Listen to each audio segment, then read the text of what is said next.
I'm including my audio in the broadcast. To Twitch. Check out the stream from 2 seconds ago. That's what it said as soon as I logged in.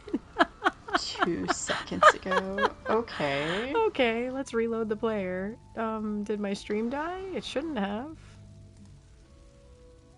Oh, nope. It says I'm live. Okay. Stream summary. Let's see what's happening here. Stream manager. It's showing me on my side. I don't know. You're online right now, so I can see you. Yes. Coming. It's also in the home tours now. Oh, fancy. I am confident enough with it, even though it's under construction, that I will let people run around in here and read books if they want. Cool.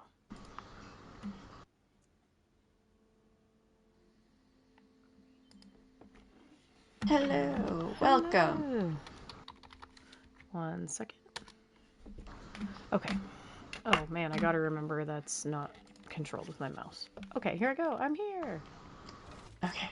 Welcome. Here we go. Crafting area. Yay, crafting area. Love. It's starting to look like something. And then the bar area. It's starting to also look like something. No alcohol yet. Working on it. Oh, way to use the rugs as medallions. They fit. It was perfect. That's awesome. I'm trying to stick with the yellow, like the gold and blue theme. Fighting area. I think I've decided on the floor I'm going to use for the fighting area. It just needs to be filled in. And then the important part is inside the doors here. Inside doors. Yeah. Yes. Nice. Lore. Alright, so. Filled. Working on it. That's awesome. Okay, you know what else is really awesome? The fact that the thing from Archive, you can put it upside down and it still stays right side up because it processes it processes that graphic based on where you're standing. So like you can move around and it's still That's a little trippy. I love it. I had to get it because of like the Belfiera. Right? That was it, the island. Mm-hmm. Yep, that's what that graphic is. That was the portals. Yep, it was. They repurposed it, and I liked it. I love it. Ooh. Did you put this plant in the box, or did this plant come in the box? The plant comes in the box. Oh, Fargrave Terrarium, large gas blossom. Yeah. Oh, I love this thing. It's one of my favorite things ever, and it's got books in it. Oops, I didn't mean to extinguish it. Here, I'll light it for you. Yeah, it just doesn't order. Mm-hmm. The biggest thing I need to add is step stools. Because it doesn't matter even if you're using a tall polymorph or something, you can't reach the 4th shelf without standing on something. But once you're standing on something, you can read everything on the 4th shelf, but it won't let you read anything higher, so it's just the first 4 shelves that are going to have stuff on it.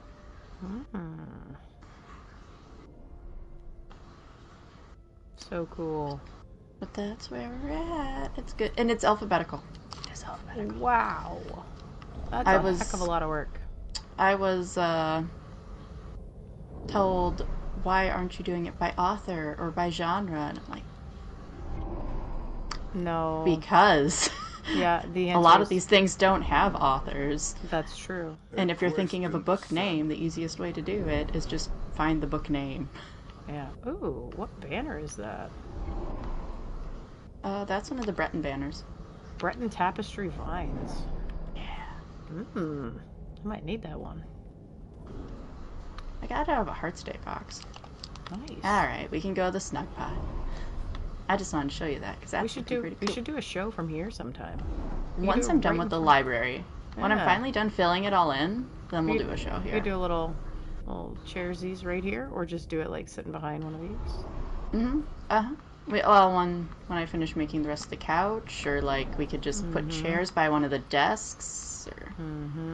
I am gonna put like the Khajiit stools here to be the step stools, and those are sittable, so that would also work. Cool. All right, to the Snugpod.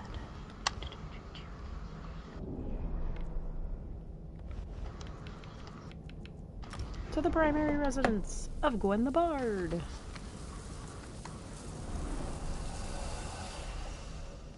While I'm traveling, I will post on our socials. Oh, that's Kathy. The wrong account. It's this account.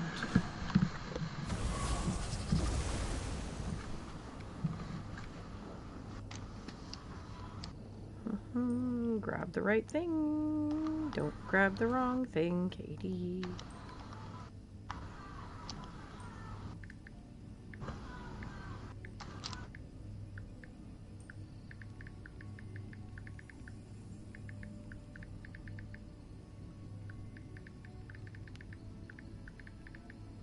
Wow, I can't type.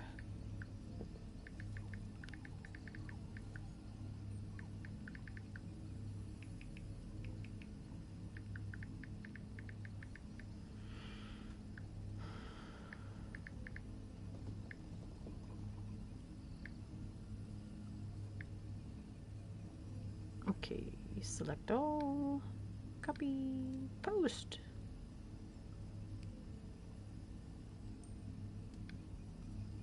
And, yes, and to the blue sky.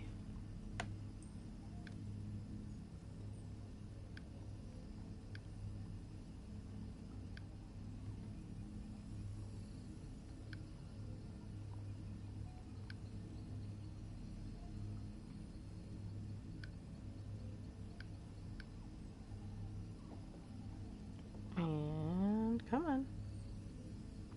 Alright, there we go. Took the arrow out of our knee. Aww, but the arrow in the knee is so fun. Oh, I have figured out how to make my own arrow out of the knee, like, costume prop, and then one that looks like it's an arrow going through your neck, and then another one that I can quickly attach to, like, the eye socket of the helmet. I am so excited for this. Oh, that's so silly. Mm-hmm. Nice. Okay. 2 seconds. The theme for the convention this year is undead, so... have fun. Alright. Let's count down. You want to start, or... Yeah, you can start. You want me to start? I'll let you start. Okay.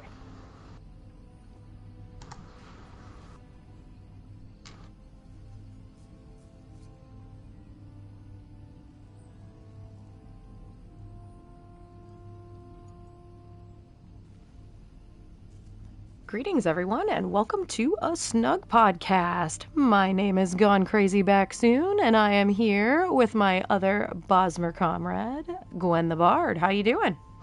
Hello, I am good. How are you? I'm good. I think that might be the first time I've ever actually led into the show. I don't normally lead in. 157 episodes, and you finally got a turn. Wow, I finally did it. Imagine that. As I was saying it, and I'm like, this feels weird. I don't do this. I was hearing it, and I'm just like, this, It's like, that's not what I normally do. I normally wait for someone else and then make some weird comment afterwards. Awesome. Anyway, yeah. How you been, Gwen? What's up? It's been a good week. It's been a hectic week. It's been a quick week. We've had a lot of weather here, so this week was really weird. All of a sudden, it was 50 degrees, and then there was a blizzard and over a foot of snow on the ground the next day. And like, well then. So there's been a lot of things going on in game and nothing going on in game at the same time. Ultimately, I ended up getting all but one of the purples for the Hearts Day thing. I know it feels like Hearts Day was Oh my gosh. like a month ago and not just 4 days ago. I forgot that was like that's happened since the last show. It has, right? That's crazy. It feels like it's been so long. Why does that feel like it was a month ago? Right? But I ended up buying Isabel's because apparently you could sell them in the traders, and that was the only one I couldn't get, so I got it. Yay. So I have all of the letters because, gotta get that lore even if it's not saved. It has to be found. And then I ended up getting talked into doing a dread sale run where we were all Khajiits, regardless of your level, while wearing no gear. It was called Kitty Cat Hard Mode. Oh, that's amazing. So there were two things that were realized during this thing. One, I only have one Khajiit character, but that's okay. I made him as a joke. His name's Uncle Paro. If you get it, you get it. He wears a red robe all the time. And then I only use him as one of my extra characters for crafting, right? So he's level 28. All 28 of those levels are only from crafting. I have never used him once in combat before this trial. So we're on the first pull, and I'm like, I know that one's jabs. That's it. I know that one's jabs. It's me learning how to play a Templar during a dread sale trial while wearing no gear at level 28. You sound like me when I play my high elf hero character on PC. She's pretty much the same way. Her levelings all come from crafting, and she's a Templar too. So I feel that. But it's kind of sad our kitty cat friend isn't here with us because he'd be pretty proud I was playing a Templar. Maybe I think he give would. Me some pointers. Mm-hmm. I was playing a Templar Khajiit who was wearing a Dromothra skin though because it felt really weird not wearing gear. And having just a white Khajiit, so I put on the Dromothra skin. Amazing. Zarathar would not be proud. And then I started actually alphabetizing the lore library. I am open to other ideas, but right now alphabetizing makes the absolute most sense because when you are not alphabetizing, how are you going to find the books? Right now, it's my brain just going, when you're looking for a book, you're looking for it by its title. So, and then a lot of the books, the lore that we have, doesn't have an author in the game, so Dewey Decimal System is not going to work very well.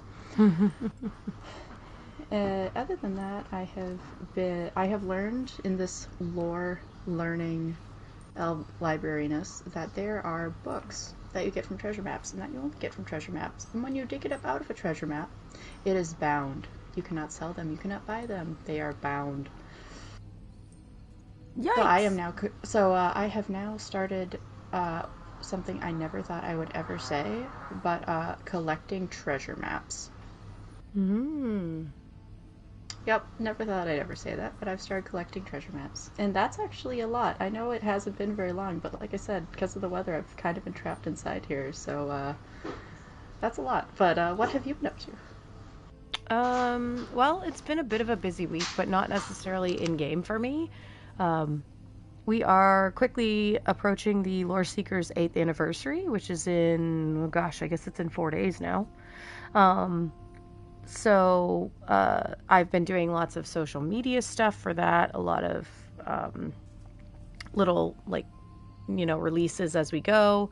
I've been building some wallpapers and some specific specialty stuff for the guild, and then we're going to have our own version of a pursuit that we're going to start next weekend and release for people so that the different platforms can do kind of a guild-wide sort of like a golden pursuit all together for fun. So been working on that, and then I did manage to run a little bit of content in game, not a whole heck of a lot. It's mostly been endeavors, get in, get out kind of situation. I did do a lot of the Hearts Day questing. I finished it on both platforms. I did not finish the companion stuff though, because what's funny is when we first got companions, I decided, oh yeah, I'll get different ones on PC from PlayStation. Whoever thinks that they're going to do an event where you need the companions, all of them. Well, I messed up, not me. So I I had different things that I was working towards on both platforms, but that's okay. Still got most of it done, and I'm hopeful that if they do it again, then I'll be able to get the other stuff. But yeah, and you sent me some stuff to help out, so I did get some of the additional pages, and I got a couple letters from some of the companions that I have on PlayStation, so that was nice. Was scouting some screenshot locations for wallpapers. And yeah, like you said, Hearts Day was not that long ago, but did I even do it? I feel like I blinked and it was just over. And it was a cute event. I actually wish I had more time to focus on it, but it's been really busy. So that is pretty much it. I don't remember if I said it a second ago when I was talking about what content I ran, but I did also complete Dreadsail Reef for the first time.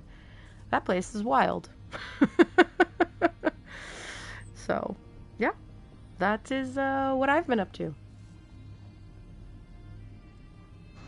Okay, wow, that actually does sound like a lot. Yeah, Scouting for scouting for wallpapers is a very time-consuming task. It can be, yeah, especially if you're waiting for a certain time of day. So, like, that's been the hardest part, is there's some locations that I would love to have to be able to release for us, but I'm like, I don't want it during the daytime. I wanted it, like, sunrise or sunset or at night.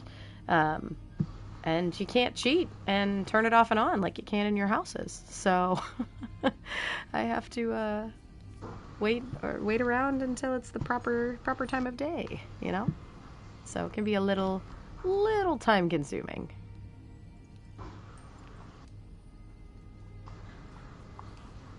Now we have news. We don't have a Khajiit to segue us into news. We don't. Just gonna say we have news. And now we have news. Yep, now we have news because we don't have a Khajiit, and the Bosmaron is clever. That's true. I think we're clever, but maybe not at segues. No. He's old enough. He knows what those are. Mm-hmm. All right, community spotlight. Do you want to just go top to bottom? Sure, let's do it. The only thing I would want to know if you want to move is the second one, the Hearts Day and Mother Mara. That's the technically lore. a Lore Master's archive, so... We will move the lore down to lore. There we go. Beautiful. Sort of. All right. Now let's start. Community spotlight. New Year, New Clear. Love that title. Tackle Tamriel's trials together with New Year Nuclear, a new series of community-run play sessions from Aedra. New Year Nuclear, longtime PvE guild Aedra have returned to help newer players achieve greater heights with a new series of community-led trial runs. New Year Nuclear runs from Friday, February 20th at 8 p.m. ET till Sunday, February 22nd, 11:59 ET, and aims to help players of all experience levels gain confidence and knowledge by playing together with veterans in mixed groups. Even better, Aedra is putting up a whopping 55 million gold in-game to be distributed as rewards throughout the runs to various participants. Sign up now. If you'd like to level up your Trials experience and join in, you'll need to use Itka's Achievement Tracker add-on to verify your current trial achievements and progression. Note that, as with all third-party add-ons, it is not officially supported by ZOS. Visit Aedra's Discord channels below to find more information and sign up. Note, rules and Pitka install guide beneath this post. If you simply want to watch the action from afar, you can do so when the live streams begin on Friday via these Twitch channels: Morning Skooma, Cozy Pete's, and Silosan. ESO's trials can be daunting for any adventurer, but the folks at Aedra are here to help you learn how to conquer these tough PvE challenges. Don't forget, New Year Nuclear kicks off Friday, February 20th at 8 p.m. ET and runs until Sunday, February 22nd at 11:59 p.m. ET. Actually, I don't know if that's morning or evening. It just says 11:59 ET. Yeah. Are you going to? I'm assuming PM. Mm-hmm. Are you going to sign up and join in on the fun? Perhaps you're excited to simply watch the action. But just. Well, that means you have 15 more minutes to watch the action. Oh, wow. It's 11:45. Oh, my gosh. So, but I'm sure you'll be able to go back and backlog and watch if you go to Morning Skooma or Cozy Pete's or Silason's Twitch channels. I'm going to guess there'll probably be stuff there for you to go back and watch. So, I think that's kind of cool that they did that. Get some experienced people and get them in trials and community run sessions. I think that's great. I remember they did stuff like this last year too, except it was kind of a competition. Mm-hmm. I did join their Discord after that, after we had them in the news, just to see who won the competition, because I had to know, you know? Yeah. And they actually have some good discussions about different things going on over there to help tanks and healers and things. So, cool. Yeah, they're actually a very nice resource to add to that. Cool. Well, speaking of live streams, there was also a live stream just a few days ago, I guess 3 days ago on the 19th, from the devs. It was a February dev update. So this is one of the new things that I think they're trying out to keep the community more looped in on what the progress is for certain things that are going on. So, yeah, let's get to it and read what it says here. Did you watch this at all, Gwen? I did not get a chance to. Okay, so did you? I only got to watch half of it because I was at work. So this was the first time that they were doing this. It was kind of an inaugural stream of dev development, but I'll read about it and then I'll kind of talk about it a little bit. So it says, ESO's developers share some of the things they've been working on over the last month in a new live stream series. Tune in at 1 p.m. this Thursday, February 19th, for the first of a new kind of ESO livestream called Dev Updates. In this new series, the community team will be joined by various developers to talk about what they've been working on over the last month. So, for this inaugural livestream, the team was joined by the following developers: Associate Design Director Mike Finnegan of Dungeons & Encounters, Associate Design Director Jason Barnes for Content and Quests, Project Design Designer Combat and PvP Brian Wheeler, and then Senior Combat Designer Alec Varish. What will they talk about? You'll have to tune in to find out. Twitch drops will be enabled, so make sure you link your ESO and Twitch accounts here. We are just testing the waters with this kind of monthly live stream, so if you enjoy it and want to see more, be sure to let us know in the chat during show and via our social channels. See you there. So this was really great. It felt casual but well planned, I think, what I was watching. And it was nice to kind of feel like you were getting a little bit of a behind the scenes, in my opinion. So they started off, they divided up basically, and they kind of, actually they went in the order of how things were listed there. So I saw all the way through Jason's content and then the start of Wheeler's content talking. It was really nice because Finn came on. He kind of broke down some things from PTS that were happening with the night market. He talked a little bit about some of the, like, I guess you could consider it nerfs or whatever, buffs, debuffs that are coming to certain sections of the market. And another thing that was really, really interesting that they wouldn't normally probably get to cover on a standard announcement live stream that was really cool was he went into a little bit of the behind the scenes stuff about how people group, like how soft grouping works, and then how instancing is going to work. So I think, I'm trying to remember, I want to say they said the instance cap is like 36 people, I think, in one night market session, basically. And that obviously if you are grouped with people and you try and go into it, and there's nothing that will fit your group, then obviously it will create a new instance or whatever. But otherwise it will drop you into another instance up until like a soft cap. So there's like a soft cap and then a hard cap. And those have all been determined based upon testing and sort of what keeps things running smoothly, etc. He did talk about how some things they really still want to hit hard. So they are going to have them hit hard. And then there's going to be some other things that, since there's a lot of mobs tight together or whatever, they're going to pull down some of that difficulty with them a little bit, and some of the buffing that's happening. So really, really cool, interesting discussion on that. He also talked a little bit about the overland difficulty stuff and how that's going to work. And he gave a little preview actually of how it's going to be able to toggle off and on. and how the percentages affect your character. Now, the cool thing about that system thus far that they've been testing, I suggest that you go back and actually watch it for yourself, just in case I screw something up when I'm about to explain this. But what they've been testing is that it's almost like a toggle. Like, you know how when you go into a dungeon, you pull down like veteran or normal difficulty? You'll be able to pull up a menu and it will allow you to choose, you know, like adventurer, vestige, XYZ. Vestige was the highest one.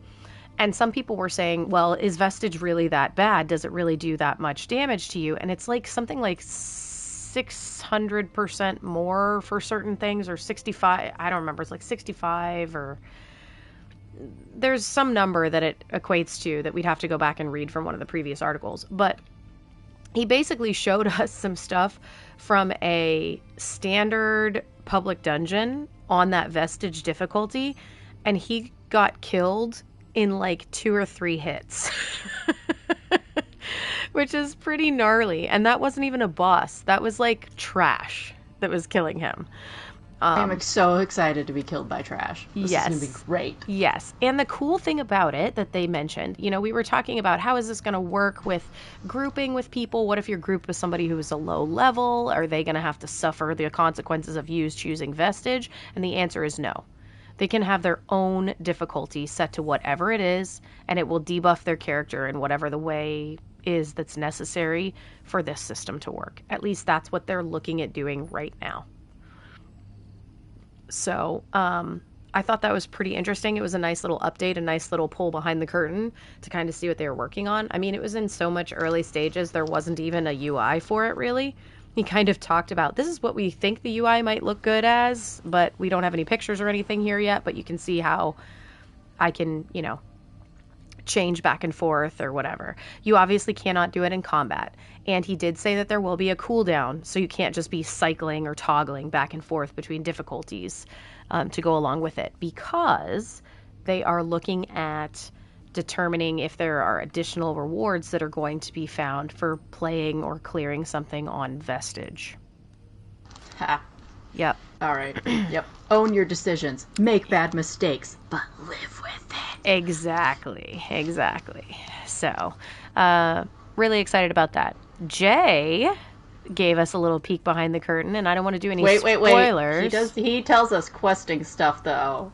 He does, but that's why I said I'm not going to say too much, but I will say that I think you will be very happy. Because he will spoil things. I think that you will be happy, and we got to look at some new progression, like what I'll call them are icons or symbols that are going to be updated for future content.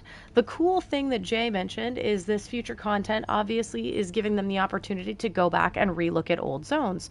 So what's going to happen is they go back, and as they add in new content, they're going to be sprucing up some of the zones that they exist in or where that new content exists. So there may be new areas that open up within those zones, new points of interest, new things like that. He also talked about how there are going to be new things that go along with Sage's Vault. Again, I'll let people watch the stream for their own, however much they want to. That's a new terminology for me. Spoil stuff. Well, it has to do with this new system. There's a new system that's going to have rumors and going to have oh gosh, hold on. I need to open my other notes. Okay, so it's a system, not a quest. Yes? Question mark? Okay, we'll talk about it off stream. That's fine. Mm-hmm. We'll avoid the spoilers for people. Yeah. Yeah. There's gonna be hopefully some cool stuff in there. So go watch it for yourself. That way you can choose if you want to spoil or anything for yourself about things that are coming up in season 1, because I believe that's what he was focusing on, was looking at the stuff for season 1. Give me 1 second. Yeah, favors, rumors, and Sage's Vault. And then he talked a little bit about Uncle Sheo, and that's all I'll say. After that, yeah, we know we're getting Sheo at the Jesters Festival. Do we? I mean, the impresario said we were 2 years ago. Okay. I didn't know that. Yeah. Combat stuff that happened. Of course, they just kind of started to talk about the DK recap, the class refreshes that are happening. I did not get to watch beyond that.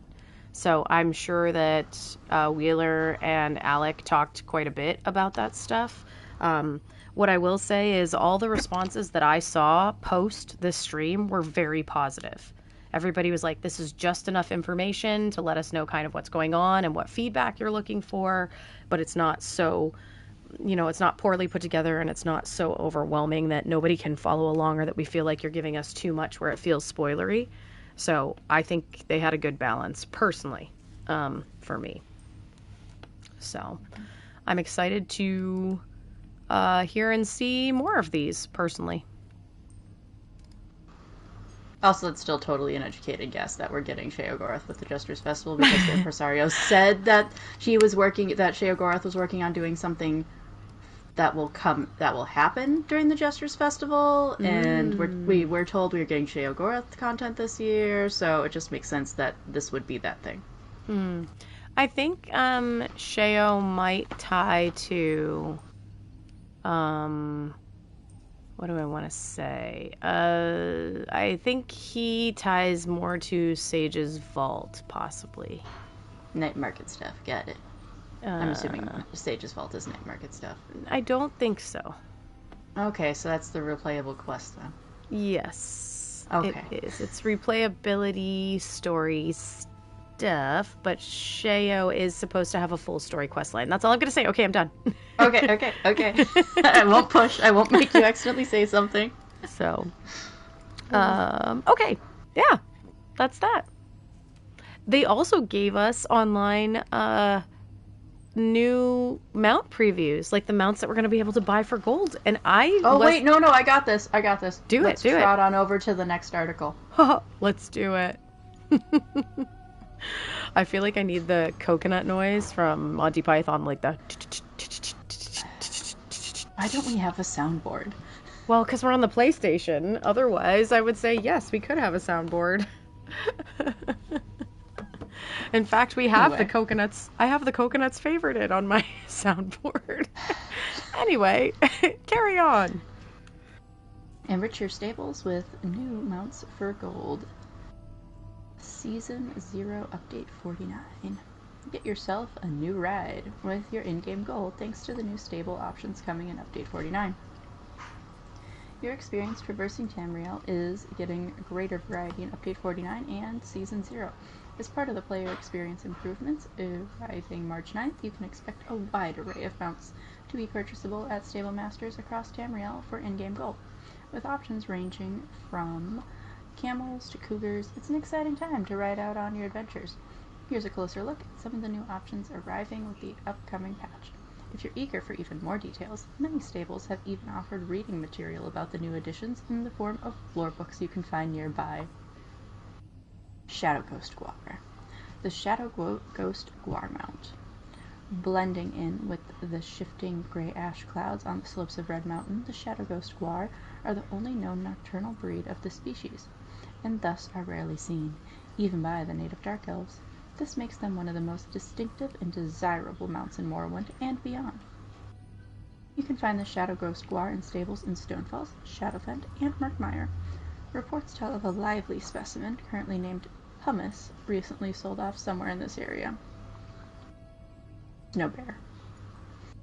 The Snow Bear makes a superior mount for northern climes, as it's undaunted by even the fiercest winter weather. It's also trained to carry warriors into battle. Just watch its black eyes sparkle at the prospect of a good fight. The stable masters in Hrothgar and the Reach train snow bears for brave adventurers and others to ride.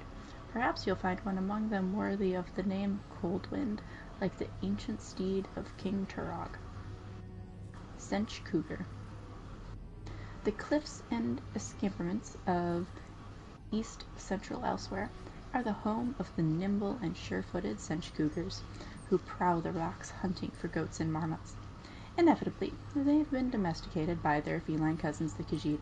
You can find Sench Cougars in Reaper's March, including a fine mount known as Tawny that recently arrived in the Ralkala stables. Your Grim River Ram. In an annual Windhelm competition, contestants must ride their potential prizes up a mountain, then down at top speeds, bareback, and without falling off. Most rams toss riders into the air on purpose, validating the claim that the ram chooses its rider. These ordinary steeds from across Eastmarch, the Rift, and Stormhaven can be troublesome for those without the fortitude to handle them, as attested by the way the owner of the cleverly named Sky Ram decided their steed needed a new master after an unceremonious dismounting. Hammerfell Camel. This is the stoic, hard-working beast that riders in the wastes of Hammerfell count on to survive. Camel mounts are tall, tough as nails, and if only matters come to a fight, they're just plain mean. Bonus, camel is the only mount so ornery it spits.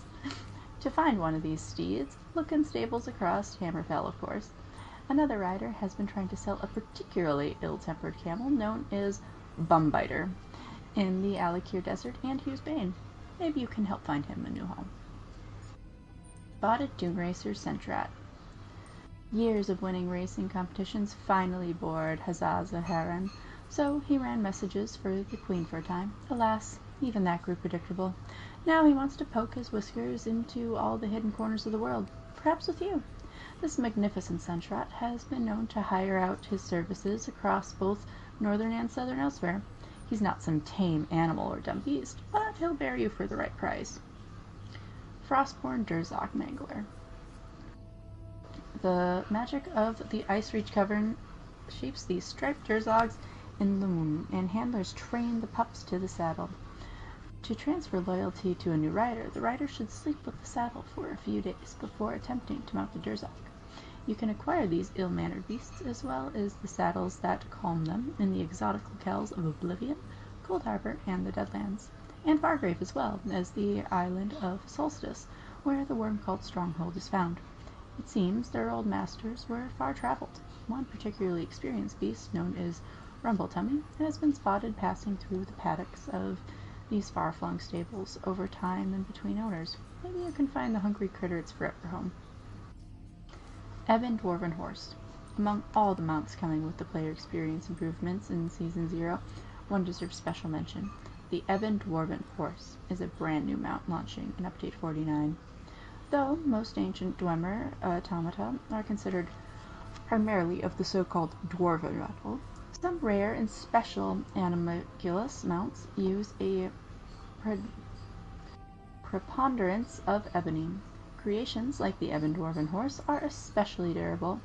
Where to find such an exotic mount is a grand question, yet it's not entirely clear who would be willing to part with such a magnificent steed. Some scholars spread rumors that an example known as Metal Mane was on the market recently, but the owner of the construct seems to have disappeared from Tamriel. Seek a swift steed soon. That's a lot of options, and yet it's nowhere near all the mounts that you can add to your collection in Update 49. There's no fewer than 17 mounts becoming available for in-game gold.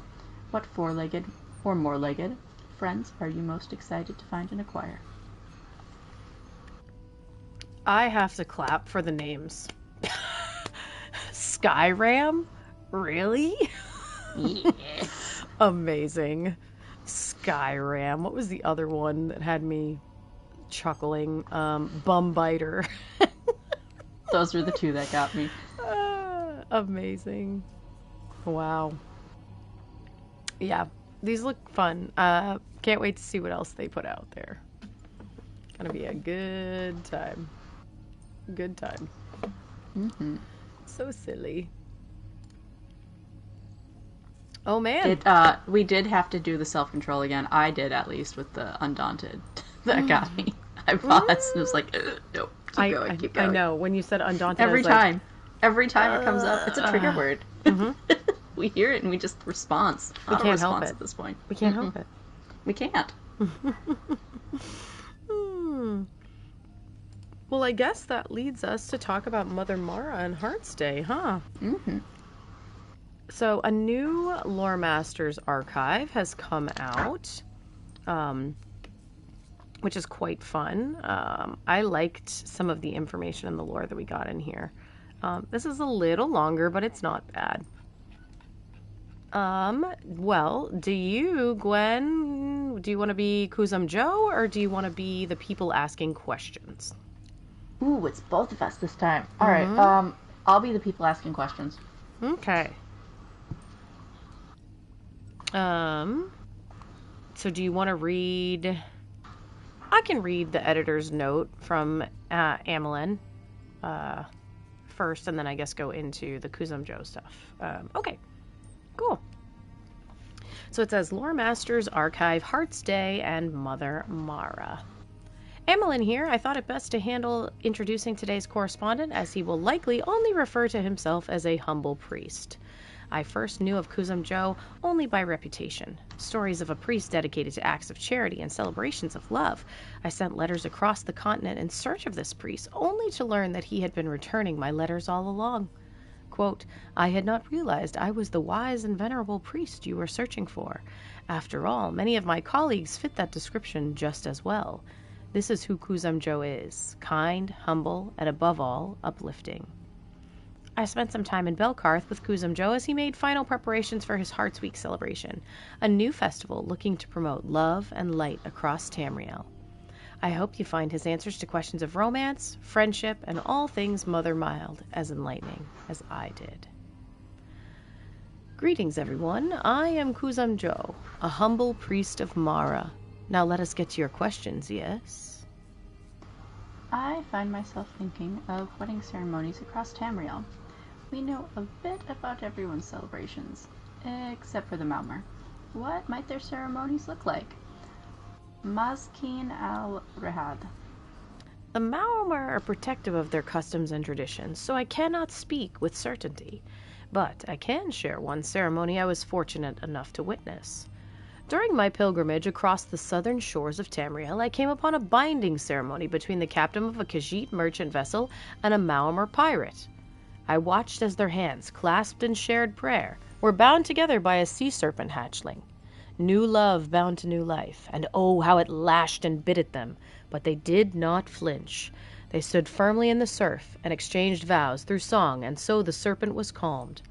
The sea and its rolling chaos stood no chance of splitting the couple, and so they continued to sing until the tide rose to swallow them. As we waiting, watching the waves, the wizened Malmer who stood beside me shared a simple truth. If they had failed to convince the serpent of their love, it would have kept them bound beneath the surf until the sea claimed them. But before dread could set in, the lovers broke the surface and returned to us, hand in hand. I'm sure you're getting plenty of questions about your so-called civilized traditions, but tell me this. What do you know about the primitive folks and how they express their love? Goblin Tim. Have I witnessed an Imga say, I love you? No, not in so many words. But of all the traits shared between the civilized and primitive, I believe love to be the most potent, the closest to the source of light which sparks warmth and empathy. I have witnessed goblins guide lost children back to their village, ogres unblock streams clogged by storm-felled trees, and Lamia protect clutches of eggs they themselves did not lay. It is these expressions of empathy that prove to me that love is present in all myriad peoples that populate Tamriel. My question is about a more somber matter, of finality. My wife is an Ultimer of the shores of Somerset, me, just a humble reach folk from the Durdocks. Do you believe that we will find each other on the other side of the river when the time comes? Kanog of Clan Firewolf. First, I must congratulate you, Kanog. To have a love so potent that it questions the bounds of life and death is a treasure. I do believe that love survives this final passage, and for those readers who also harbor these fears, I will say this. Do not impose the physical rules of mortal life on the infinity of what comes next. Death is one passage of many you may have already walked and will walk. The difference only be that on this next journey, you will not be alone. While we approach the sacred duty of embodying Mara's divine love from different directions, I write to inquire how best to include those among us who do not express or experience what we term romantic love in ways that most people would recognize. Uriel Curious. Mara teaches us that all relationships, romantic or otherwise, can blossom given warmth and kindness. I will share with you that I myself have always found romantic love of the intimate sort to be a curiosity. Perhaps this is strange to hear from a priest of Mara, but I offer this so you know I speak from personal experience. These holidays, these ceremonies, they can, despite our best efforts, exclude those who love differently. To that I say, be curious, be kind, be present, invite friends and lovers in equal measure, and be not afraid to say I love you to those you care for. Too often we reserve such words for only those we are betrothed to. Know that to a friend, a comrade, a passing stranger, that these words can be a boon. The Altmer revere Mara, yet their marriages are arranged in favor of lineage and heritage. What part does love and Mara play in Altmer unisons? Lady Nerevar. First, I do not know for certain how Mara views arranged marriages, but stories abound of unexpected love blossoming, even in the most stone-hearted of unions. The Divine Mother is a patient gardener. Second, while I cannot say that all affairs are equal in Mara's eyes, I do ask that those who partake in the secretive trysts ask themselves whose garden they are watering. I deeply love the Khajiit, and throughout our travels have been considering proposing, but as an imperial, I am unfamiliar with Khajiit marriage customs. How should I propose? She agrees. What preparations should I make for the wedding? Faustus Bloodskull. I did not have traditional Khajiiti upbringing. Few orphaned firstocks do, but my foster parents did their best. They had an idea in their heads of what I wanted and what I needed, and so they sang songs with words they could not pronounce, and took me to celebrations where they were perceived as tourists. I will always appreciate their efforts, but as I grew older, I came to understand the unique eccentricities of our little life together. The rambunctious Khajiit and his Breton parents. Mara teaches us that all proof of love comes from within us. Traditions are but one form of expression, no better or worse than the simple words spoken from the heart. As traveling companions, no doubt you have heard your fair share of nostalgic tales and campfire yearnings, yes? Trust that you already know more than you realize, and do not be afraid to follow your instincts. Now, to offer some pragmatic advice. If there is a mother still in the picture, be sure to butter her up. Second, it's never too early to save your coin. Khajiiti marriages are, very often, week-long affairs.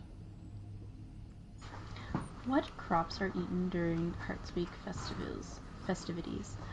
Other than moon sugar, of course. Varvar.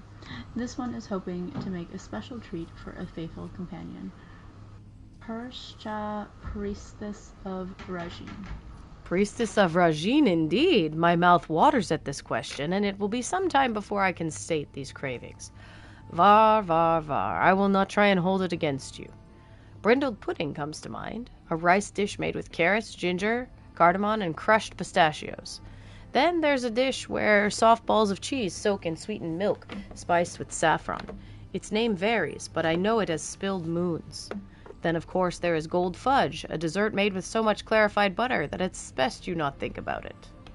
I'm certain by now you've noticed two things. One, we Khajiit enjoy our sweets, and two, many of our celebratory desserts are made with pantry staples, reminders of a time when the desserts of elsewhere tested our people. This way we can remember to enjoy the comforts of today.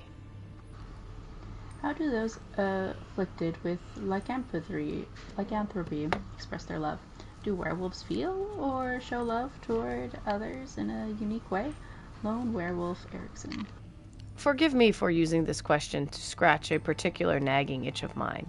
You see, in my time as a priest of Mara, I have found a great many folks who are dismissive of cursed lovers. I have always found this to be strange. Some say, Guzam Joe, aren't vampires and werewolves ravenous beasts? Would their bloodthirst not corrupt notions of love? To which I ask, is greedy love unique to the cursed? Certainly not. Yes, there are those in our lives who will mistake hunger for love, but many of these individuals are not cursed, and while they are misguided, it is also not your responsibility to set them on the right path. We must all make the most of the time we have, which is to say, yes, werewolves and all other cursed individuals, mortal or otherwise, can still carry the spark of love. You need only listen to the wolves which howl at the moons. Are there songs about yearning? Without passion? No, I think not. Now imagine how many ways a werewolf can howl, I love you.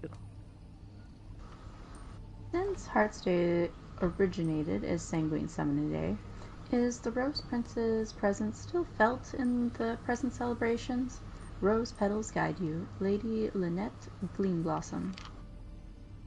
It is true that this holiday's roots date back to the Prince's summoning day, but I am proud to say that its meaning has grown far beyond his influence. If his presence is felt at all, I hope that it is only in the way we should all love with unabashed revelry. Take that flickering spark of love, or friendship, or camaraderie, and nourish it without reservation. Celebrate the gift it is to love and be loved. Editor's note, that's all we have for today's correspondence. Be sure to visit Kuzum Joe in Belcarth during Hearts Week. I am certain he will appreciate the friendly faces. And to Perscha, I must offer selfish thanks. After your question about holiday foods, the priest and I ran around town in search of sweets.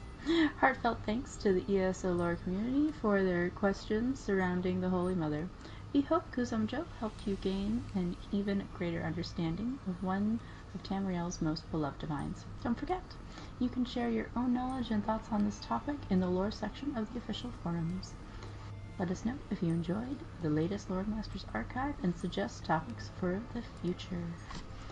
That was a pretty good one. There were a lot of topics I was not expecting. Yeah, like the Maumur wedding ceremony, the binding ceremony sounds pretty gnarly. Like, we're just going to stand there and let a sea snake bite us over and over again and almost drown to prove ourselves. Yeah. Pretty crazy. But whatever works, I guess they say. Oh, gosh.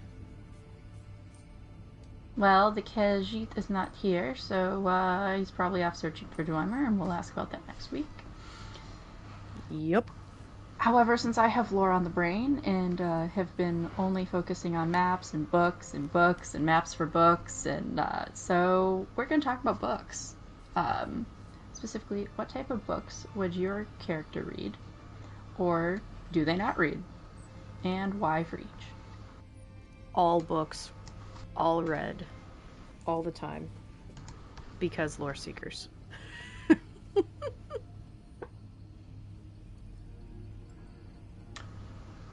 Currently actively doing the one thing that they initially hated just to find books. So, yeah. All the books. Nice. Yeah, I'm a book reader. I love it. I hate this thing. I hate it. These are horrible. I have to travel all around Tamriel, go to these places. They're not even marked properly. Dig something up. There's barely any loot in there, but there might be a book. Well, I guess it's worth it. I suppose so.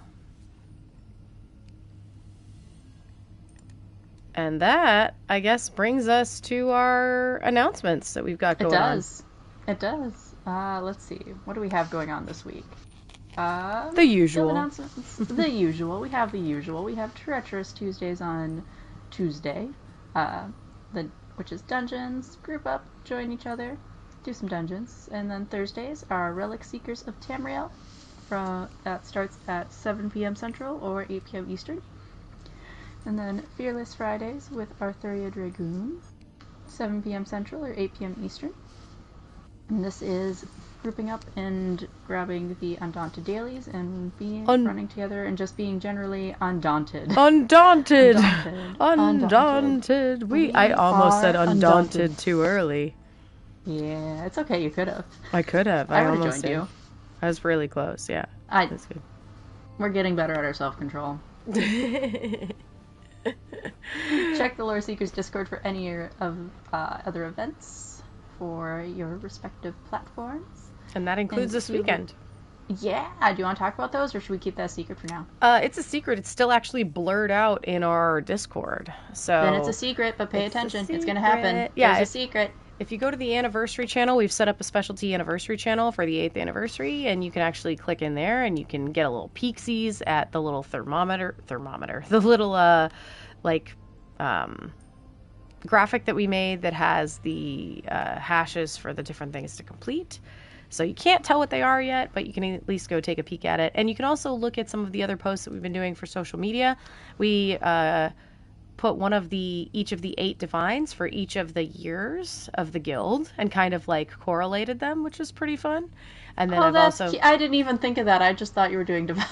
No, we were doing the 8 divines, and we've chosen which divine it is based on the little blurb and what year something happened in our guild. That I caught on to. Mm-hmm. Yeah. So, I just didn't know that's why you were doing divines. Yeah, 8 divines for 8 years, and releasing it 8 days before the actual anniversary. So one a day. I keep forgetting we don't have Talos in the second era. Correct. It's not the 9th divine. He's not for another, few hundred years. So. Yep. But yeah, so we're doing that. We thought it might be fun, and yeah, that's about it for the anniversary event stuff. So keep an eye out. I don't know if it's really going to be like formal in the fact of like each platform getting together and being like, we're running it at this time. Like the encouragement is we would love to have people all in Discord running stuff at the same time, but with the things that we've chosen for the sort of pursuit piece, that may not be able to happen. So we'll have to look and see. And the intent is that you do it in order, just like a regular Golden Pursuit. So, yeah, it'll be fun. So hopefully everybody will enjoy it. In order? Well, no, but sorry, not really like the Golden Pursuits, but like when we've done the community-driven events where you have to hit certain percentages for things to unlock or things to happen. That's kind of the goal, if you will. Ooh. I'm curious what we're unlocking. Oh, you're not unlocking anything yet that I have put together, but I just mean like it's supposed to have checkpoints, I guess is the best way to put it. I don't know. You'll see when it comes out. Have fun and be surprised. The point is to have fun and to maybe run some content that people haven't run in a while. Okay. So, yeah. Social media. If you want to find out about more of these things, or you want to find us as our guild, we'll talk about that in just a second, but you can follow our show over on X at Snugpod Cast and also on Blue Sky at Snugpod Cast. You can also send us email if you'd like, snugpodcast@gmail.com. And tonight we are not on YouTube because we don't have the kitty cat with us, but we are over on twitch.tv/snugpodcast, and you can pretty much find us on your podcatcher of choice shortly after during the week. We do a pretty good job of getting these out fairly consistently, so you should have an episode hopefully by midweek if you're looking for it over on a podcatcher. And last but certainly not least, if you would like to join the guild, you can go to loreseekers.club, and then you can actually apply to our Discord there. It will send you a short little DM with some questions on it that you can send back to us, and then hopefully within 24 to 48 hours one of us gets to you and gets you all added in the game. And one thing I wanted to add, anniversary channel, if you haven't checked it out yet and you are in the guild, you should check it out. Read some of the memories, add your own memories. Yeah, and we'll take anything. It can be screen caps from in-game, it can be times that you've met people in real life if you've been lucky enough to go to one of the events. Pretty much anything we'll take up in there. So. Share your favorite Lore Seekers nostalgia moment. It's been 8 years. Or favorite quest. Have you been a part of it? Which part of it have you been a part of? Did you enjoy killing dragons with everyone? Yeah. Was there a particular dungeon night where friends were just super awesome and there was a crazy story you got to share? I'm sure that there was. How could there not be with us? So definitely head on over to that channel like Gwen was talking about and post away. Have fun. And then that's everything, I think. I think we did it. I can think of. That's it. Yeah, I think we did it. So if you were here with us, whether that be live, a rewatch, or you're listening to it in audio, thanks for being here. We always appreciate it. We're 157 episodes in and rolling towards 200, which is pretty crazy to think about. Like, yeah, that is so cool. I'm really proud of us. So, yeah, I guess if there's nothing else, then we'll see everybody next time, right? Bye. All right, we'll catch you later. Sleep well, Tamriel.